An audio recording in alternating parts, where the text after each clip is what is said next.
Good afternoon, everybody. How are you? Good to see you all. What we have seen transpire in Los Angeles, California in recent days is shameful. Left-wing radicals waving foreign flags viciously attacked ICE and Border Patrol agents as well as Los Angeles police officers.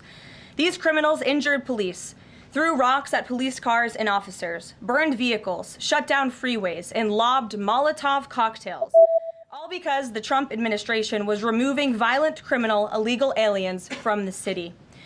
These attacks were aimed not just at law enforcement, but at American culture and society itself. Rioters burned American flags, chanted "Death to ICE," and spray-painted anti-American slogans on buildings. But President Trump will never allow mob rule to prevail in America. The most basic duty of government is to preserve law and order, and this administration embraces that sacred responsibility. Democrats like Governor Gavin Newsom and Mayor Karen Bass shamefully failed to meet their sworn obligations to their citizens. They didn't have the courage to do the right thing and protect law-abiding Californians from rioters. That's why President Trump deployed the National Guard and mobilized Marines to end the chaos and restore law and order. The mob violence is being stomped out. The criminals responsible will be swiftly brought to justice, and the Trump administration's operations to arrest illegal aliens are continuing unabated. When the initial immigration enforcement actions took place on June 6th, Mayor Bass took to social media to say she was deeply angered by what has taken place. Mayor Bass then embarked on one of the most outrageous campaign of lies this country has ever seen from an elected official, blaming President Trump and brave law enforcement officers for the violence. She accused heroic American immigration and customs enforcement officers targeting illegal alien murderers, rapists, and pedophiles of, quote, sowing terror in communities and disrupting basic principles of safety in our city. Around the same time, Governor Newsom claimed that immigration enforcement actions were causing chaos. That's how radical Democrats have become. Their opposition to President Trump has forced them to side with illegal alien criminals in their communities and violent rioters and looters over law enforcement officers who are just doing their jobs. Mayor Bass and Governor Newsom fanned the flames and demonized our brave ICE officers. Instead of defending their city and their state, Karen Bass and Gavin Newsom claimed that in order for the riots and the violence to stop, ICE needed to leave and immigration raids must end. In other words, the position of the Democrat Party is that the federal government is not allowed to enforce our laws and to arrest and deport illegal alien criminals. They're attempting to use a violent mob as a weapon against their own constituents to prevent the enforcement of immigration law. This is deeply un-American and morally reprehensible. President Trump received a clear mandate from voters to reverse the illegal invasion ushered in by Joe Biden's open border and to end the lawlessness represented by Karen Bass and Gavin Newsom's California. President Trump promised to carry out the largest mass deportation campaign in American history, and left-wing riots will not deter him in that effort. Sanctuary cities and states will no longer be allowed to shield illegal criminals from deportation. Just take a look at some of the illegal monsters who were taken off the streets in Los Angeles in recent days. A Vietnamese national, a known gang member with a conviction for second-degree murder. A Mexican national with convictions for child molestation who was armed with a dangerous weapon and had previous arrests for robbery and domestic violence.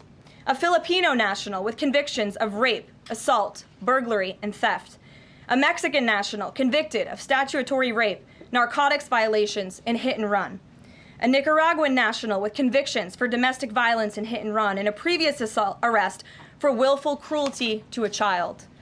And an illegal alien from Mexico who was arrested after allegedly throwing a Molotov cocktail at law enforcement officers during the Paramount riots on Saturday. He is now being charged with attempted murder.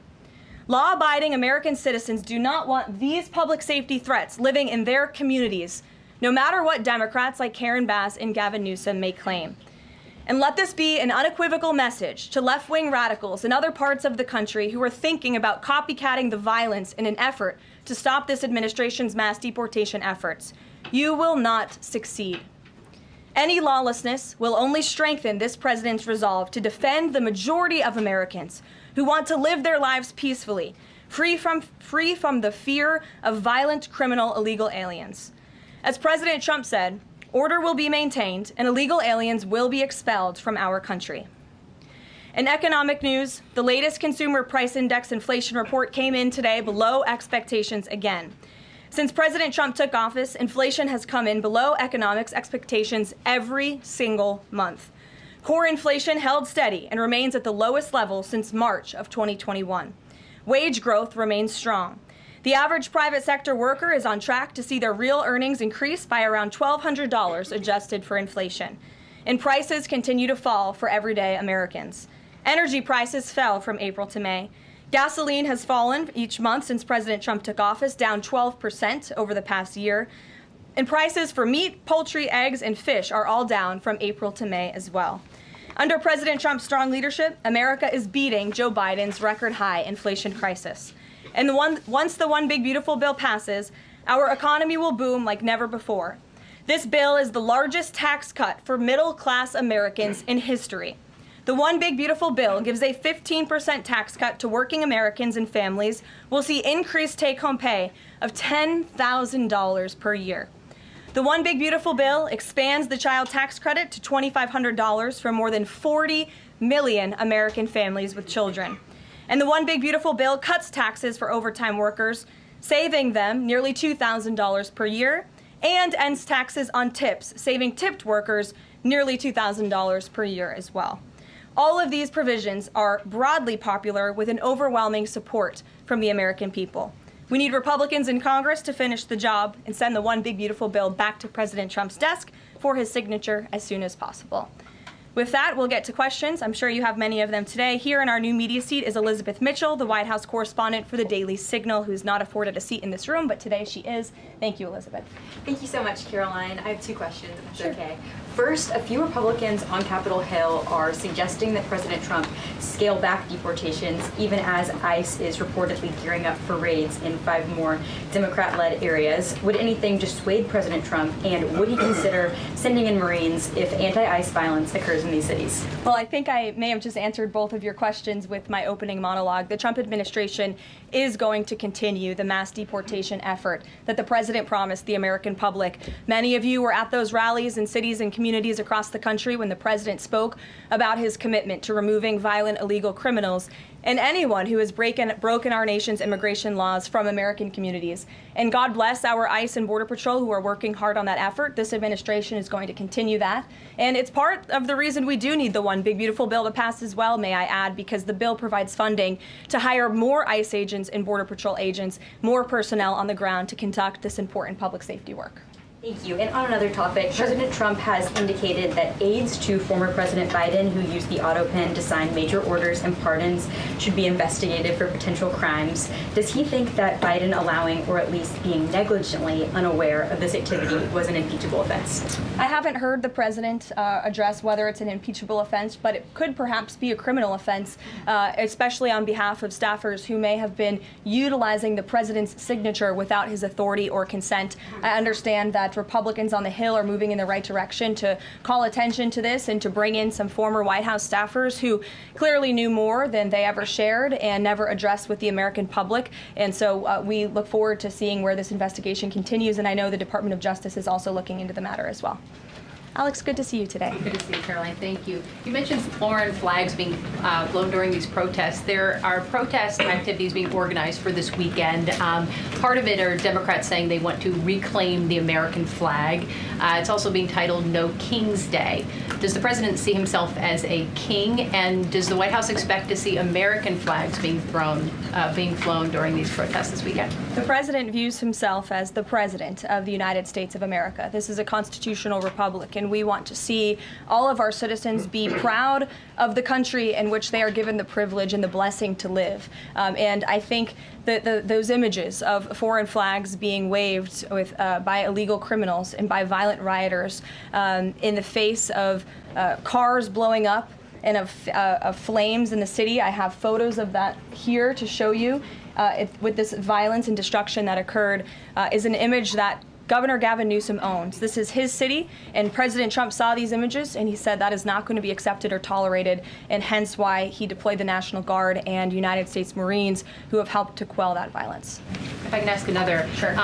If the president does end up deploying any National Guard members, perhaps Marines, to blue states, would he be in contact with the governors prior to this? Would it be necessary? Well, President Trump was in contact with Governor Gavin Newsom despite some of the claims he's made in the last couple of days. The president called the governor on Friday evening and told him to let law enforcement in California do their jobs. And the Los Angeles Police Department, by the way, are fantastic people. They are trying to do the work that they've so bravely signed up to do, to enforce the law. But they have been kneecapped by incompetent Democrat policies and Democrat politicians who do not allow their local law enforcement to correspond and coordinate with federal immigration authorities. And so the president gave Gavin Newsom a warning and said, get it together. 24 hours later, we saw more images like this. We heard about Border Patrol agents who were being the target of rocks.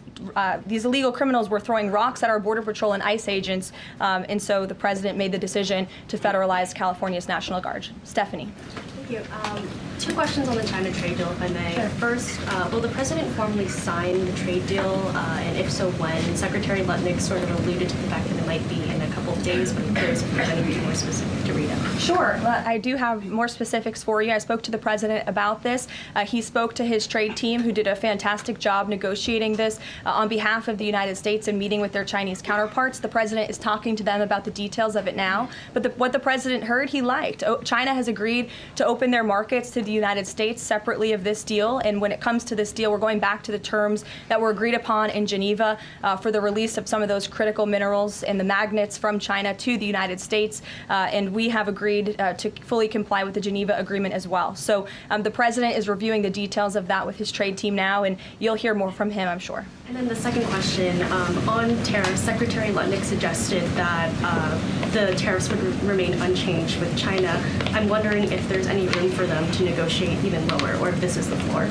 I won't get ahead of any further negotiations. We're in a great place right now, and I would add that this is the result of a lot of hard work from the president and his team, and the president has a good and respectful relationship with President Xi, and as you know, they had a direct conversation which led to this success that the president announced on Truth Social this morning. JJ. On North Korea, has the president tried to resume dialogue with Kim Jong-un? There's some reporting that the president sent a letter and tried to give it to Kim Jong-un through some North Korean diplomats through the UN, and they declined to take it and send it to Kim Jong-un? The president remains receptive to correspondence with Kim Jong-un, and he'd like to see the progress that was made at that summit in Singapore, which I know you covered in 2018 during his first term. As for specific correspondence, I'll leave that to the president to answer. Sure. Good afternoon. Yeah, thanks. Back to the trade deal negotiations with China. Jimmy Lai, as you know, is a pro-democracy advocate, Catholic, sitting in solitary confinement in Hong Kong as we speak. His family believes he may be close to death. Did his name come up, Jimmy Lai's name come up in these negotiations with China? Not to my knowledge. I understand the negotiations were very much focused on our trade and economic relationship with China. Does the president believe he can free Jimmy Lai from prison? I'll check with the president. It's certainly an important issue, and I'll get back to you. Thanks, Caroline. The president said yesterday that paid insurrectionists were behind or involved in the protests in Los Angeles. Does the White House have any more details about who they believe is paying these protesters? The president spoke about this last night when he returned from Fort Bragg, because frankly the president has a lot of common sense. And if you look at some of the imagery that we have received from the Department of Homeland Security and ICE and law enforcement who are on the ground, you will see boxes and boxes of very professionalized masks and rioting equipment being dropped off for these protesters. So it's a good question the president is raising, and one we are looking into, about who is funding these insurrectionists and these rioters and these protesters and these illegal criminals. And I have updates for you on the numbers, by the way. Since June 6th, there have been 330 illegal aliens that have been arrested as part of these riots in Los Angeles.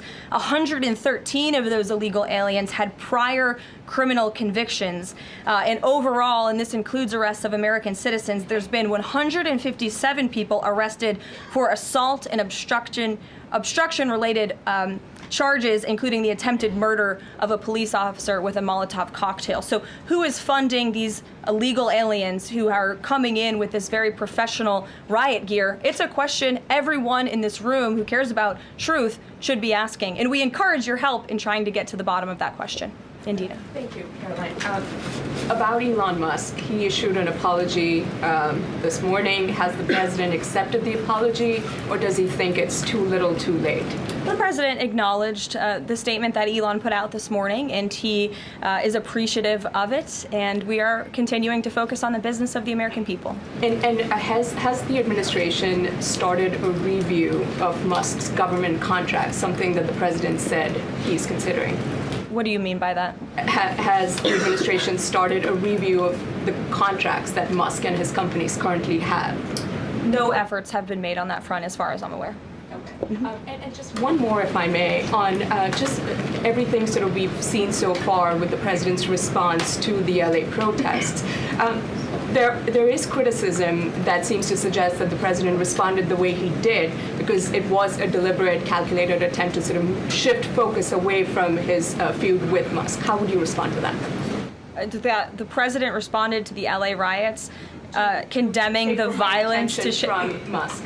That's an incredibly disingenuous attack. The president saw images of Border Patrol and ICE agents being hailed with rocks and Molotov cocktails. He saw vehicles being burned to the ground with illegal aliens flying foreign flags, and that's what prompted the president to have this response that has clearly worked, because last night in Los Angeles, you didn't see many of those images. And I would add the governor and the mayor need to actually do more. I know Gavin Newsom had a big address to the nation last night. I guess he thought that's what it was for maybe his future political ambitions, but he spoke a lot of words. We haven't seen action. California has been a mess for years because of the incompetence of Gavin Newsom, so the president was responding to that only. Caitlin. Caroline, two questions for you. Sure. Over the weekend, Secretary Noem sent a memo to the Pentagon asking Secretary Hegseth to have and direct the military that's on the ground in LA to arrest and detain what she said were lawbreakers. Is the president okay with that? And under what authority would the members of the military be able to arrest people inside the United States? I can't speak for a letter that came from the Department of Homeland Security. I can't speak for the president and what's currently happening on the ground now. And as you know, the president federalized the National Guard under U.S. Code 10, which he has the authority to do.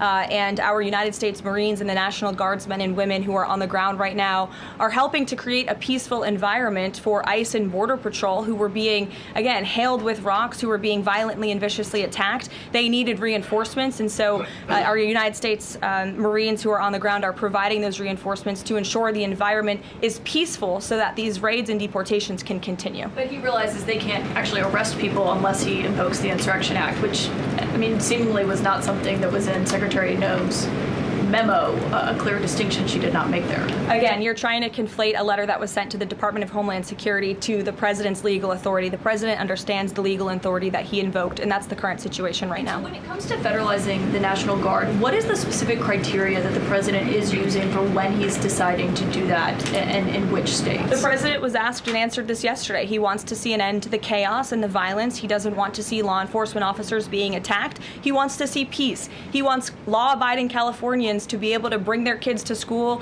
to be able to go to work without seeing this violence in the streets. That's what the president's hoping for, and that's why he's taken this action. John. Thanks a lot, Caroline. Two questions on two separate topics. One has to do with the military parade taking place here in Washington this weekend. There's a lot of security around the White House complex, around the Capitol complex, even along the tidal basin. Is that just proactive? Are you expecting anything in particular in terms of unrest like we've seen in Los Angeles? These are proactive security measures to protect those marching in the parade, many of whom will be veterans and our brave men and women in uniform and Gold Star families. There's going to be military families from around the country who are flying into this parade. And of course, it's to protect the spectators who will be enjoying this incredibly patriotic show on Saturday. And I hope you all join us there. And then secondly, Secretary Pete Hegseth testified on the Senate side of the Capitol today. Yes. And he was asked about America's, the administration's view of Vladimir Putin's intentions. And specifically, it was asked whether or not his intentions go beyond, his territorial ambitions go beyond Ukraine. When that question was posed to the chairman of the Joint Chiefs of Staff, General Kane replied that he does believe that his territorial ambitions go beyond Ukraine, but Secretary Hegseth says it's not clear at this point. How does the president view this issue? The president has spoken on this. He said, as he calls it, he believes Ukraine was always the apple of Putin's eye. And he made it very clear to Putin in his first term not to invade Ukraine. Putin didn't invade Ukraine because of President Trump's peace through strength foreign policy agenda and the effective deterrence policies that he implemented in the first term. Unfortunately, because of the weakness and incompetence of the previous administration, Vladimir Putin made the decision to invade Ukraine. And now we have this brutal war, which the president is working very hard to end. Jasmine. Thanks so much, Caroline. The president warned that any protests on Saturday would be met with force. Can you clarify what kind of protest President Trump does support or find acceptable? The president absolutely supports peaceful protests. He supports the First Amendment. He supports the right of Americans to make their voices heard. He does not support violence of any kind. He does not support assaulting law enforcement officers who are simply trying to do their job. It's very clear for the president what he supports and what he does not. Unfortunately for Democrats, that line has not been made clear, and they've allowed this unrest and this violence to continue, and the president has had to step in. One question. So if there were peaceful protests on Saturday for the military parade, President Trump would allow that? Of course the president supports peaceful protests. What a stupid question. Raquel. Thank you so much, Caroline. Raquel, and then I can go to you, Francis. Go. Thank you so much, Caroline. I have two questions. One about Israel. Yesterday, the U.S. ambassador to Israel said the U.S. no longer is pursuing the goal of an independent Palestinian state. Can you confirm that the president is no longer supporting a two-state solution? And is President Trump considering diplomatic action against countries who takes action against Israel during next week's UN conference? Right now, the president views the situation in Israel and Gaza as deeply unfortunate and needing to end. And the president is realistic about the current state of affairs in this region of the world. And that's why the president has said the number one focus and priority of the administration is to release all of the hostages from Gaza and to end this conflict as soon as possible. The administration is still pushing very hard for the release of all the hostages. And as for what happens next, clearly Gaza is an uninhabitable place. It needs to be rebuilt with the help of our Arab partners, and the president wants to see that happen as well. Take a couple Just more. one on the G7 engagement. President Trump is traveling there on Sunday. Other presidents beyond the G7 leaders are also going. President Lula from Brazil, President Sheinbaum from Mexico, and President Zelensky from Ukraine are also going. Do you have confirmation if President Trump is meeting any other leaders on the sideline of the G7? Yes. To know about the Lula engagement. I can confirm there will be quite a few bilateral meetings between the president and other foreign leaders. The White House is still working very hard to finalize that schedule, and we will provide that for you as soon as we have it. Great. Thanks, Caroline. Just back to the China trade deal, can you talk about the status of the export controls that the U.S. imposed? Are those no longer being imposed? We are fully complying with the Geneva Agreement. Go ahead. Sure. Thanks, Caroline. One foreign question for you and one domestic. The foreign, the president, of course, has said he would lift sanctions on Syria. Is there an executive order coming along soon to go do that? And is the president planning to try to get involved in any kind of a peace agreement between Israel and Syria that would disengage those two? To the best of my knowledge, the Treasury Department took action after the president made that announcement in Saudi Arabia. Okay. And then on the domestic side, you were just asked about the First Amendment rights issues. In the president's comments yesterday, though, he just said protesters would be strongly dealt with. In your list before, you referred to insurrectionists, rioters, and protesters together. Obviously, they're quite different from your earlier answer. I'm struck by the fact that the president has not at any point said the most important thing here is to protect the First Amendment rights of peaceful protesters. So I'm wondering, where in his hierarchy of interests does he place that? Is the First Amendment protection the most important? Is stopping violence most important? Why is he not out saying all peaceful protesters will be protected? I think two things can be important at the same time. And the president, as I just answered, supports the right of Americans to peacefully protest. He supports the First Amendment. But that is not the majority of the behavior that we have seen taking place in Los Angeles. We have seen mobs of violent rioters and agitators assaulting law enforcement officers, assaulting our federal immigration authorities. And we have seen, as I said, this goes back to what this administration is trying to do and accomplish, and that's enforcing law and order in our nation's communities. And it's removing public safety threats from communities in Los Angeles. You're saying the majority have not been peaceful, the majority have been violent. I just read for you the arrest numbers. We've arrested nearly 400 illegal aliens alone, just illegal aliens who have been arrested in these riots since June 6th, since they began. Thousands of people on the streets. Yeah, and we've had hundreds of people who have assaulted law enforcement officers. Are you saying that that's that's appropriate behavior? No. Are you I'm not saying that at all. I'm just trying to figure out. The Democrat governor and the Democrat mayor of Los Angeles have failed their citizens. And the majority of Americans, the majority of Californians, do not want to see law enforcement officers being assaulted in the streets. And thankfully, the president took action and stepped in to protect our federal law enforcement agents, to protect federal buildings, to protect the federal mission of deporting illegal criminals off of our streets. And that mission will continue every day as far as we're concerned. Thank you, guys.